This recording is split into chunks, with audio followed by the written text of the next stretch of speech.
할렐루야. 오늘 참 좋은 날입니다. 하나님은 항상 우리를 통하여 영광 받기를 참으로 기뻐하십니다. 오늘 주의 날, 주의 전에 나와 예배하는 우리를 통하여 주님께서 크게 영광 받고 계실 줄로 믿습니다. 그의 나라와 그의 의를 구하는 우리들에게 하나님께서는 없는 은혜와 은총을 우리 각자의 삶 속에 내려주셔서 한 주간도 일상에서부터 영혼까지 하나님을 누리고 전파하며 살아가는 우리 모두가 되기를 주님으로 기도합니다. 지난 두 주간 우리는 성탄절을 보냈습니다. 오늘은 성탄절 후 첫 번째 주일입니다. 이 성탄의 기쁨, 성탄의 평안이 우리의 삶 속에 충만히 임하기를 하나님은 원하고 있습니다. 우린 지난주에 주님이 이 땅에 왜 오셨는가 하는 것을 히브리서 1장 1절에서 4절을 통하여 나눈 바가 있습니다. 예수님이 왜 이 땅에 오셨는가? 결국 말씀이 육신에 이 땅에 오신 것은 우리를 붙들어 주기 위해서다. 우리를 더 이상 흔들리지 않도록, 요동하지 않도록 우리를 지탱시켜 주기 위하여 주님이 이 땅에 오셨다라는 것입니다. 뿐만 아니라 주님은 우리를 정결하게 왔습니다. 우리는 다 죄로 말미암아 흠과 점이 많은 존재입니다. 하나님의 진정한 복을 담을 수 없는 참으로 부족한 존재지만 우리를 깨끗하게 정결하게 속죄시켜 주기 위하여 주님이 친히 이 땅에 오셨다는 거죠.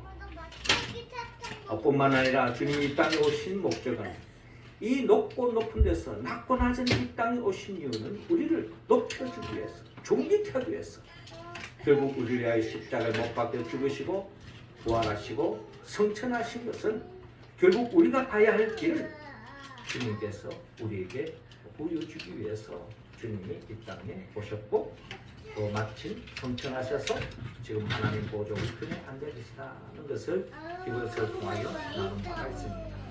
다시 한 번 더 이 성탄을 통하여서 주님이 이 땅에 오신 목적, 우리를 지탱해 주기 위해서, 우리를 속죄해 주기 위해서, 또 우리를 존귀해 주기 위해서 이 땅에 오신 그 주님의 뜻을 헤아리고 그 주님의 그 뜻을 붙잡고 또 우리의 일상 속에서 주님과 함께 이 혼란한 이 시대 속에서 어디로 가야 할지 방황하는 우리들에게 예수 그리스도를 통하여서 참된 하나님의 나라를 침노하고 그 하나님의 나라를 누리고 경험하며 살아가는 우리 모두가 되기를 주 이름으로 축원합니다.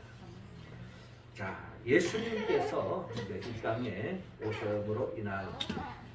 오셨고 이제 우리는 마지막 원래 2024년 마지막 주일을 우리가 지금 보내고 있습니다. 어떻게 보면 오늘 이 시간이 송년주일이라고 해도 과언이 아니겠죠. 이제 며칠 있으면 2025년을 맞이하게 되어집니다. 자, 2024년을 맞이한 지가 엊그제 같은데 벌써 1년이 다 지났어요. 우리가 한 해를 맞이할 때마다 늘 우리의 바라는 소망이 하나 있다면 작년보다는 올해가 보다 더 성장하고 성숙하고 하나님 보시기에 더 아름다운 모습으로 성숙된 모습으로 나아가기를 원하는 것이 다 우리의 바람 아니었습니까? 어떻습니까?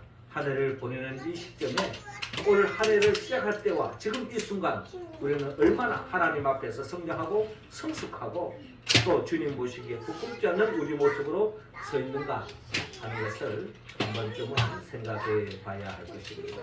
이제 다음 주일이 되면 2024년을 보내고 2025년을 이제 맞이하게 될 것입니다. 지난 올해는 올해고 이제 맞이하는 해를 또 앞두고 우리가 다시 한 번 더 지나간 일은 내려놓고 맞이하는 일을 앞두면서 우리가 보다 더 주님 앞에 더 성장하고 성숙하고 온전한 모습으로 우리 모두가 서기를 하나님은 원하고 있습니다. 이를 위해서 예수님이 이 땅에 오셨다라는 것입니다. 그러면 오늘 성경 본문의 말씀을 보니까 누가복음 2장 52절에 말씀이 육신의 이 땅에 오신 그 예수님에 대한 그 어린 시절에 대한 유일하게 누가복음 2장은 예수님의 그 유년 시절, 어린 시절부터 유년 시절에 이르기까지 소상하게 오늘 본문을 중심으로 통해서 말씀하고 있는데 결론적으로 오늘 본문 52절은 이렇게 말씀하고 있습니다. 예수는 지혜와 피가 자라가며 하나님과 사람에게 더욱 사랑스러워 가시더라 라고 오늘 본문을 결론적으로 말씀하고 있습니다. 자, 이 말씀의 의미가 뭡니까? 예수님께서는 점점 더 지혜와 키가 자라갔다라는 것입니다. 육신의 몸도 성장하고 또 어떻게 본다면 지혜로 인하여 더욱더 성숙해져 가고 하나님과 사람에게 더욱 사랑스러워졌다라고 하는 것은 결국 궁극적으로 하나님으로부터 사랑스러워진다는 것은 결국 예수님의 영적으로도 성장하고 성숙했다. 이제 이렇게 볼 수가 있습니다. 결국 예수님은 전인적인 성숙을 더해갔다라고 우리가 볼 수 있는 거죠. 이제 한 해를 마무리하면서 또 한 해를 맞이하는 이 시점에 하나님은 우리 모두가 이처럼 예수님처럼 육적으로 또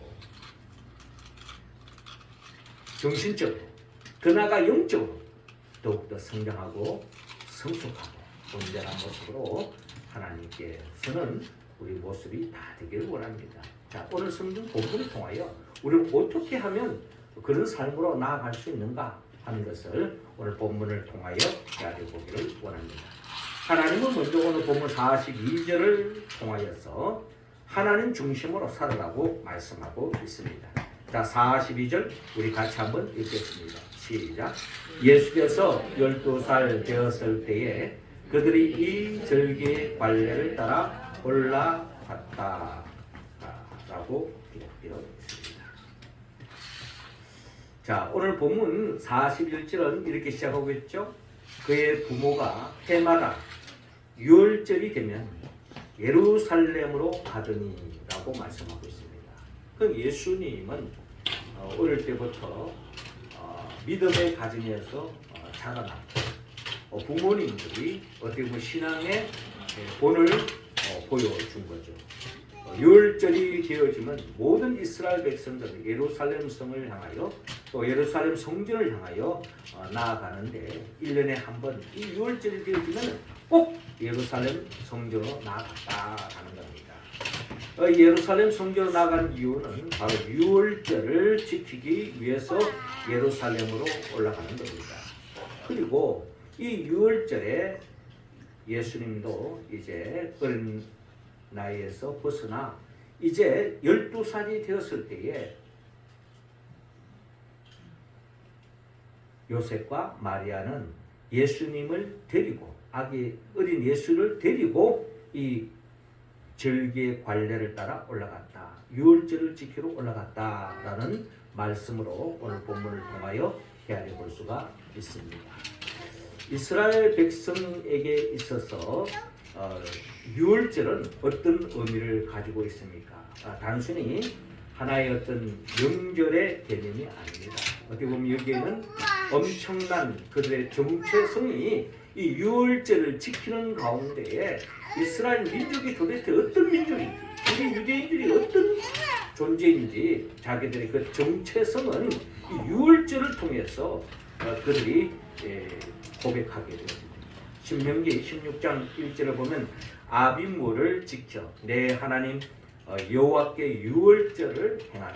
이는 아비므에 내 하나님 여호와께서 밤에 너를 애굽에서 인도하여 내셨음이라 라고 말씀하고 있습니다. 그러니까 이 유월절은 하나의 어떤 풍습 개념이 아니라 사람들이 만들어낸 문화적인 개념이 아니라 하나님의 철저한 구속의 역사가 이 유월절을 통해서 이스라엘 백성들에게 드러났다는 거예요. 그런데 이스라엘 백성들이 구원을 받게 된 그 출발점이 유월절을 통해서 그들은 이스라엘 민족이라는 이 공동체가 유월절을 통해서 하나님의 구원을 맛보았다라는 것을 이스라엘 백성들이 유대인들이 고백하고 또 하는 것이 바로 이 유월절의 절기의 의미라는 겁니다. 우리가 잘 아는 것처럼 유월절이 어떻게 생겼습니까? 결국 야곱이 아들 요셉으로 인하여서 양식을 구하려 애굽 땅에 가서 결국 거기에서 고센 땅을 중심으로 해서 약 400년간의 이상의 이스라엘 민족들이 그 애굽 땅에 삶의 터전을 두고 삶을 살았던 거죠. 그래서 엄청난 민족을 거느렸지만 그러나 바로의 박해와 압박, 물림 속에서 더 이상 정말 그 고통의 나라를 보낼 수 없는 아주 어려움의 처지에 이스라엘 백성들이 하나님 앞에 부짓고 간구하고 기도한 그 결과가 결국 하나님의 구원의 역사가 펼쳐지는데 그날이 바로 유월절이었던 것입니다. 유월절은 특별히 이스라엘 백성들이 하나님의 뜻을 받들어서 하나님이 일찍이 아브라함에게 약속했던 젖과 꿀이 흐르는 땅, 가나안 땅, 약속의 땅을 향하여 나아가고 싶지만 바로가 허락하지 않는 겁니다. 결국 10번째 재앙이 떨어졌을 때에 마침내 이스라엘 백성들은 출애굽의 은총을 누리게 되었습니다. 10번째 재앙이 바로 유월절 사건이라는 것입니다. 바로가 끝까지 이스라엘 백성들을 놔주지 않았을 때에 하나님께서 말씀하시는 거죠. 하나님의 10번째 재앙은 장자의 죽음인데 이스라엘 백성들을 향하여 어린 양을 잡아라. 그 어린 양의 피를 문설주에 발라라. 그리하면 10번째 재앙, 죽음의 사자가 지나갈 때에 그 문설주에 어린 양의 피를 바른 가정은 구원을 받을 수 있지만 어린 양의 피를 바르지 않는 그 집은 결국에는 장자의 죽음이 임할 것이다 하는 하나님의 말씀이 있었습니다. 결국 하나님께서 이스라엘 백성들을 건지기 위한 하나님의 계획이었던 거죠. 그러니까 결국 하나님을 믿지 않던 바로와 결국 애굽 사람들은 결국 그 말을 귀에 들으지도 않을 뿐만 아니라 그 말을 믿지도 않는 겁니다. 그러나 이스라엘 백성들은 하나님의 말씀을 그대로 믿었고 하나님의 말씀대로 유월절 어린 양의 피를 문설주에 바름으로 인하여 10번째 재앙이 임했을 때에 결국 죽음의 사자가 이스라엘 땅에는 지나가고 이스라엘 사람들에게는 벗어나고 같은 애굽 땅에 살던 애굽인들의 장자들은 다 죽음을 면할 수가 없었던 겁니다. 결국 하나님의 심판이 임한 거죠. 결국 바로가 이제 손을 들고 항복하고 이스라엘 백성들을 출애굽을 하도록 놓아줄 수밖에 없는 상황이 된 겁니다. 이게 바로 유월절 사건입니다.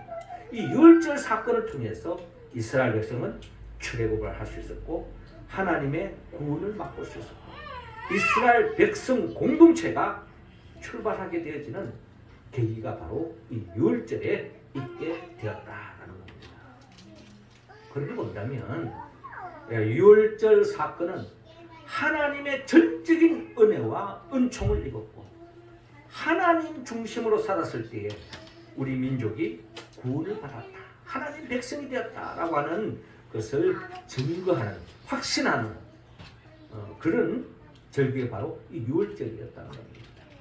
이 유월절 사건은 우리 신약 시대를 살아가는 우리들에게도 동일하게 적용되어집니다. 우리도 어떻게 본다면 애국과 같은 이 세상 속에서 결국은 죄로 말미암아 정령 죽을 수밖에 없는 우리들이었지만 예수님께서 친히 이 땅에 오셔서 우리의 모든 죄를 대신 짊어지고 십자가에 못 박혀 죽으시고 그 피 흘림을 통하여서 우리가 죄사함의 은총을 입고 하나님의 자녀가 될 수 있는 것은 신약 시대를 살아가는 이스라엘 백성들의 유월절 절기를 지키는 것처럼 예수 그리스도를 통하여 우리가 구원함을 받았다. 예수 그리스도의 그 보혈의 피로 우리가 하나님의 자녀가 되었다. 하나님 백성이 되었다. 라는 것을 우리가 고백할 수 있는 겁니다. 그래서 우리는 이 거룩한 주일마다 나와서 주님의 보혈의 피로 다시 죄사함의 은총을 입고 하나님의 자녀로 우리가 예배를 드릴 수 있는 것, 이 모든 것이 하나님 중심의 삶을 살아가는 신앙인의 자세다라는 것을 우리는 헤아리고 싶습니다. 요한복음 3장 16절 하나님이 세상을 이처럼 사랑하사 독생자를 주셨으니 이는 그를 믿는 자마다 멸망하지 않고 영생을 얻게 하려 하심이라. 그렇습니다. 우리 모두는 예수 그리스도를 믿음으로 하나님이 보내신 예수 그리스도를 믿음으로 멸망치 않고 영생을 얻게 되었다. 하나님의 백성으로 하나님의 나라를 살 수 있게 되었다. 이것이 항상 우리의 고백이 되어야 되고 우리 신앙 고백이 되어야 될 것입니다.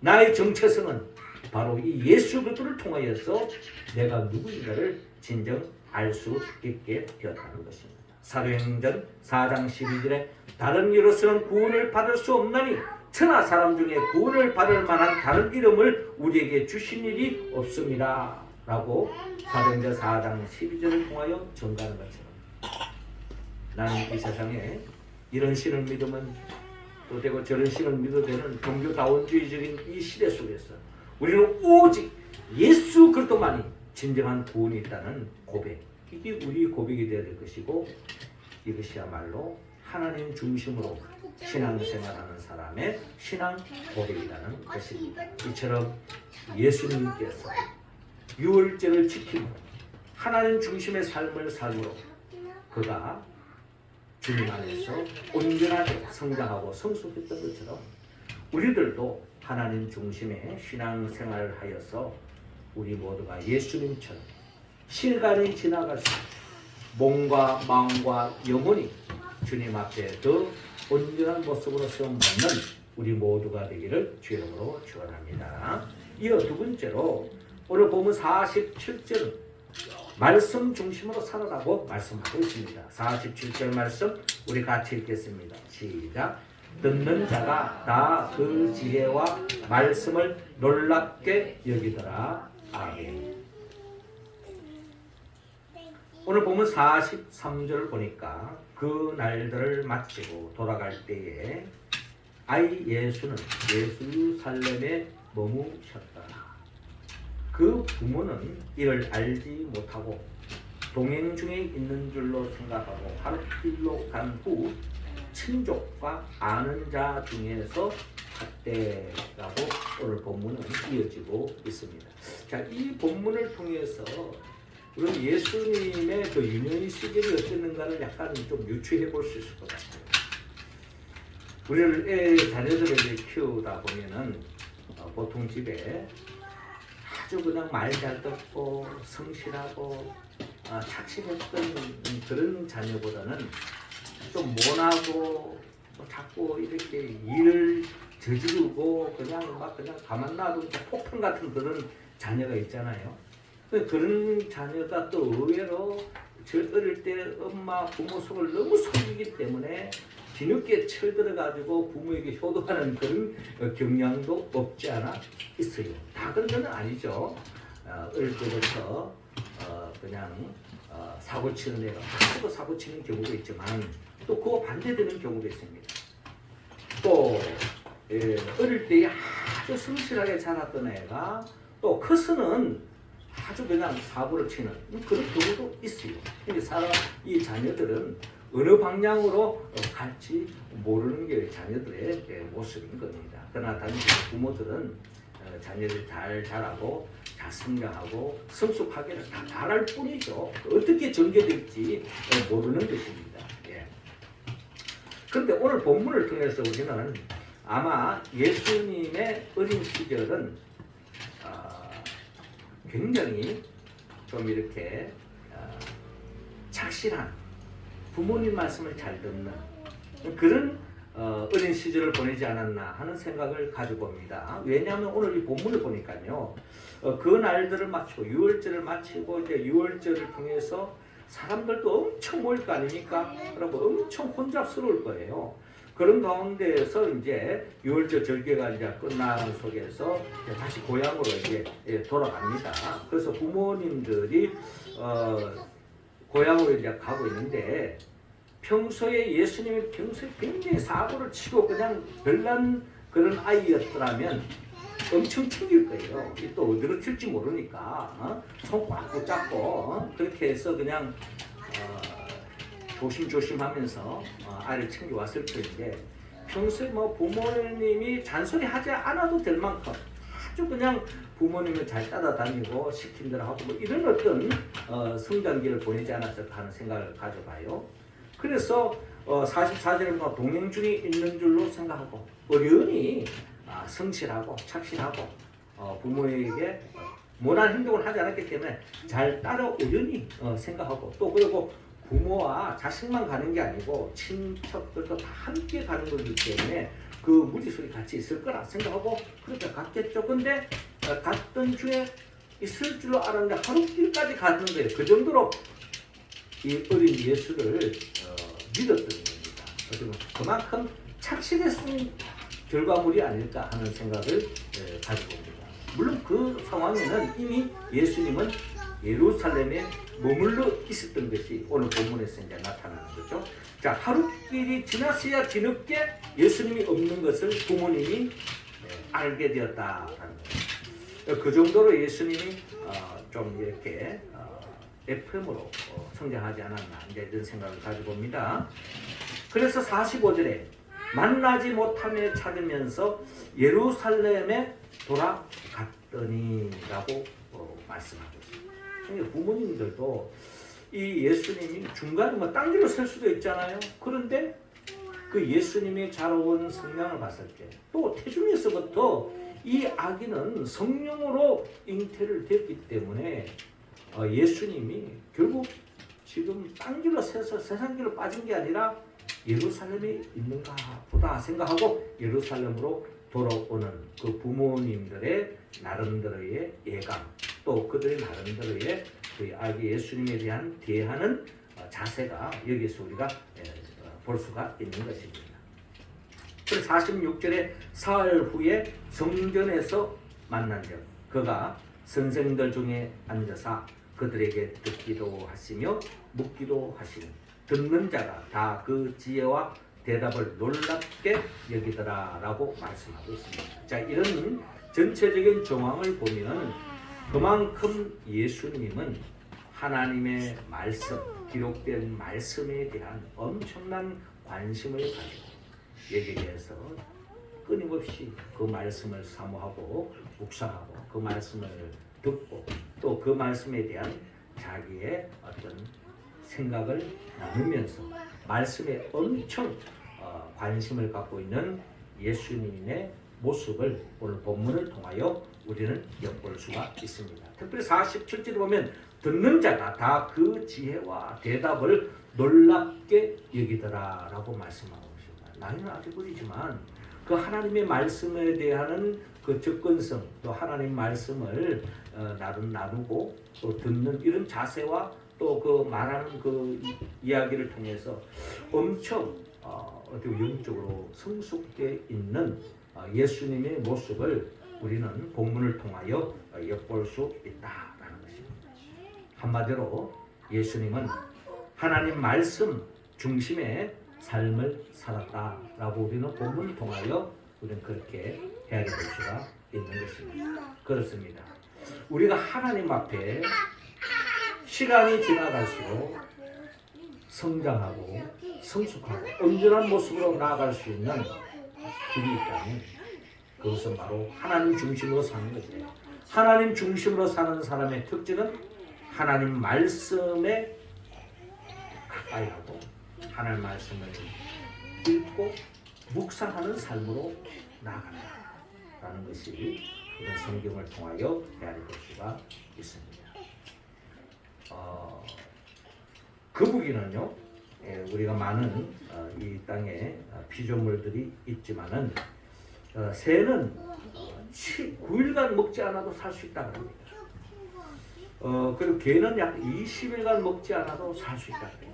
그런데 거북이는요, 자그마치 500일을 먹지 않고도 살 수 있다. 물은 먹겠죠.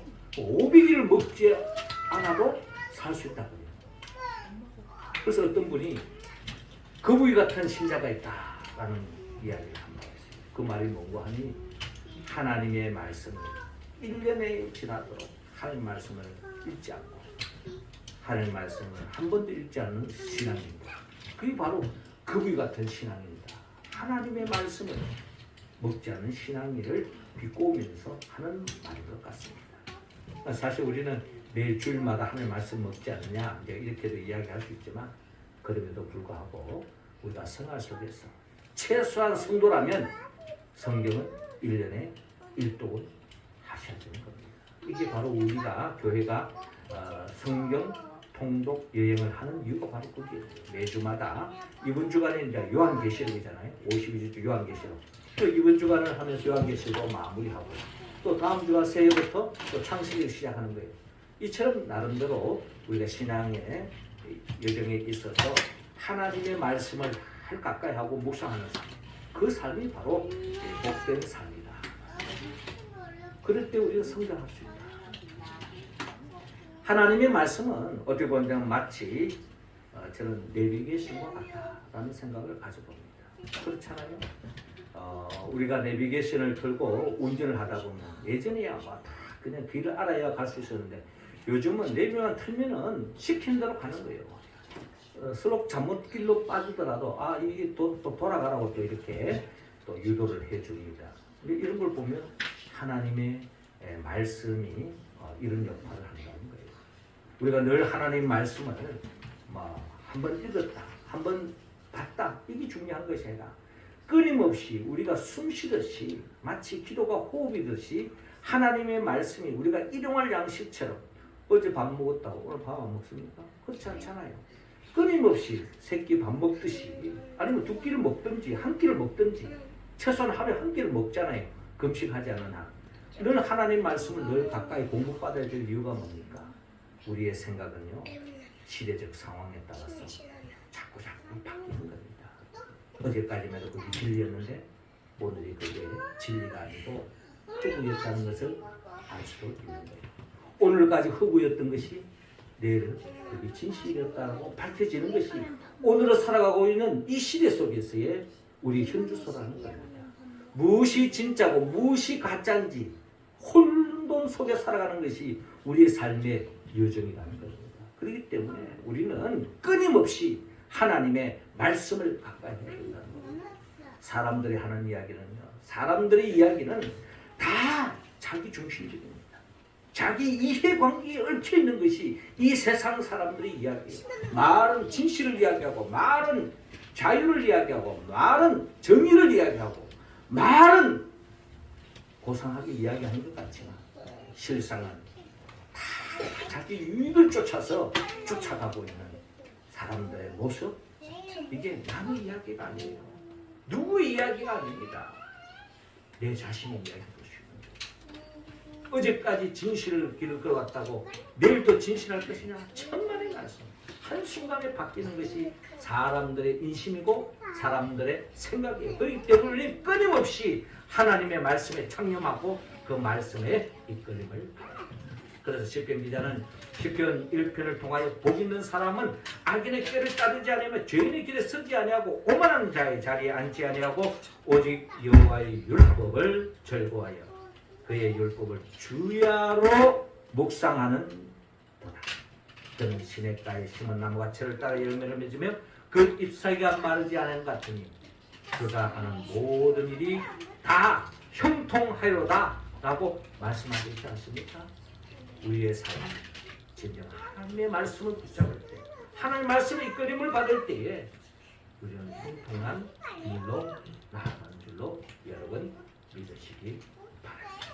주님은 오랜 시절 이처럼 늘 하나님의 말씀을 가까이 하나님의 말씀에 조명하고 하나님의 뜻이 어디 있는가를 끊임없이 가지고 살았던 삶, 그것이 결국 하나님과 사람 앞에 없는 사랑받는 삶으로 나아가는 유일한 길이었다는 것을 보기를 통하여 우리가 헤아리고 하나님 말씀을 중심으로 살아가는 우리 모두가 되기를 주님으로 축원합니다. 마지막 세 번째로 오늘 본문 49절 교회 중심으로 살아가고 말씀하고 있습니다. 49절 말씀 우리 같이 했습니다. 시작. 예수께서 이르시되 어찌하여 나를 찾으셨나이까 내가 내 아버지 집에 있어야 될 줄을 알지 못하셨나이까 하시니. 아멘. 자, 오늘 본문 48절 보면 그의 부모가 보고 놀라며 그의 어머니는 이르되 아이야 어찌하여 우리에게 이렇게 하였느냐. 보라 네 아버지와 내가 근심하여 너를 찾았노라 라고 말씀하고 있습니다. 평소에 늘 사고 치던 아이가 이렇게 하면 또 그냥 아이고 이참 하면서 그냥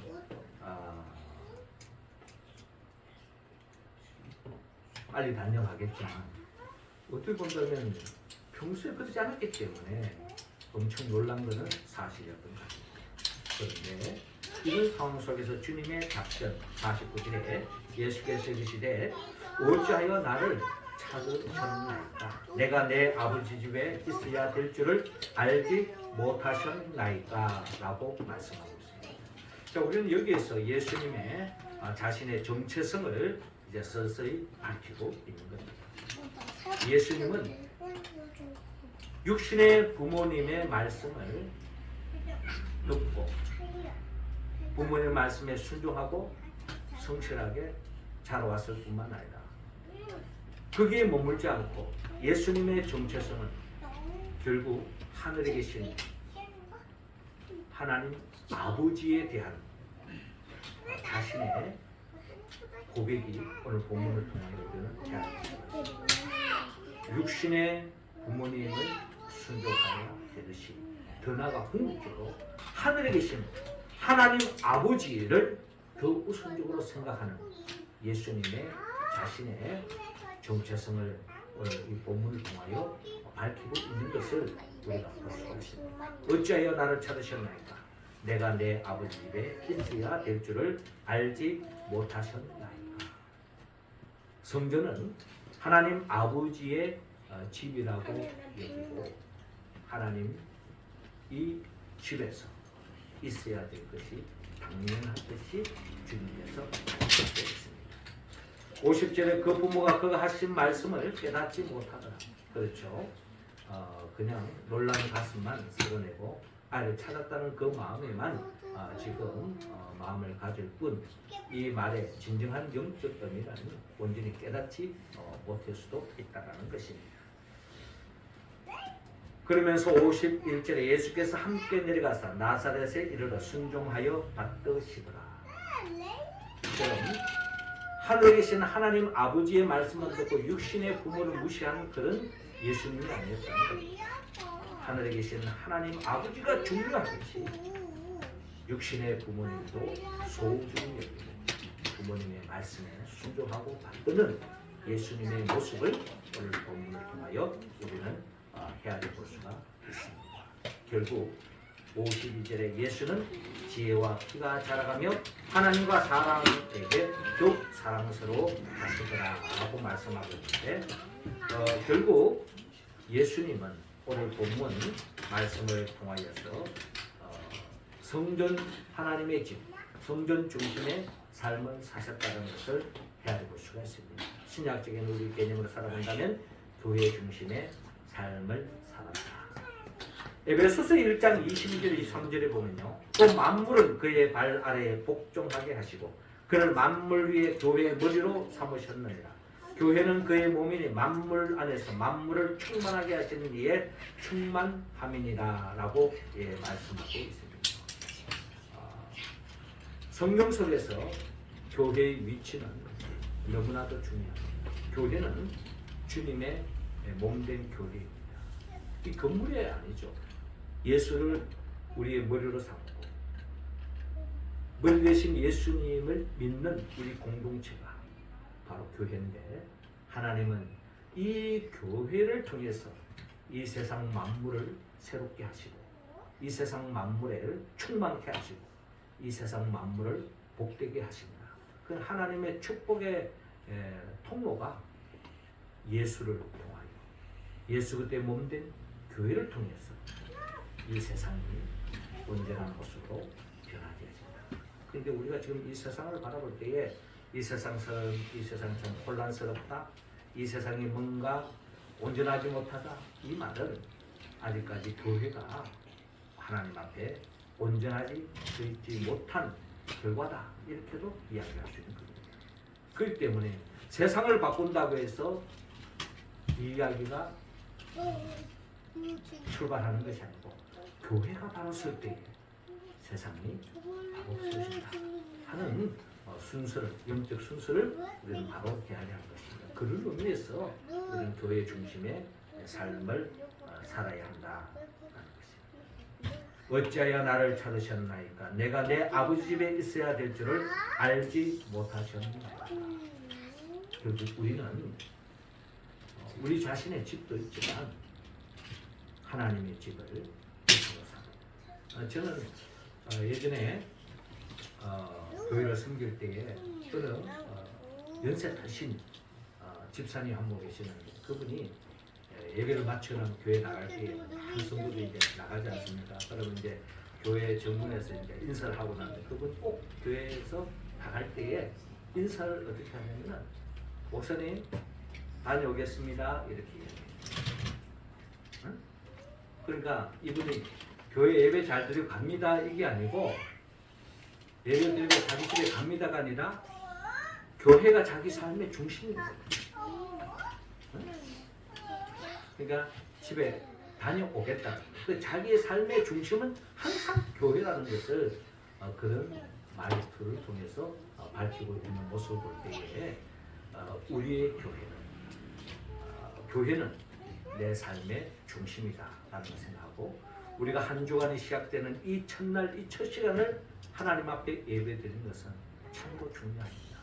그런 삶에서 출발할 때 하나님께서는 우리를 변화시켜 주시고 우리를 통해서 우리 교회를 통해서 이 세상을 보다 온전한 모습으로 변화시켜 주실 것이라고 하는 그 믿음으로 믿음의 길을 걸어가는 우리 모두가 되기를 주의 이름으로 축원합니다. 사랑하는 성도 여러분,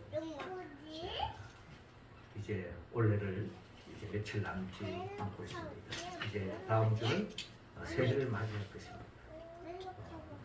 한 해를 마감하고 새해를 맞이하는 이 시점에 우리는 더욱더 주님 중심으로 하나님 중심으로 말씀 중심으로 교회 중심의 삶을 살아서 더욱이 하나님께 영광을 돌리고 하나님의 큰 사랑을 받을 뿐만 아니라 또 사람들에게 또 세상 사람들에게 인정받고 우리 교회가 온전함을 이 세상도 온전히 하나님의 은혜로 충만되어지는 역사가 펼쳐질 수 있기를 주님으로 축원합니다. 기도드리겠습니다.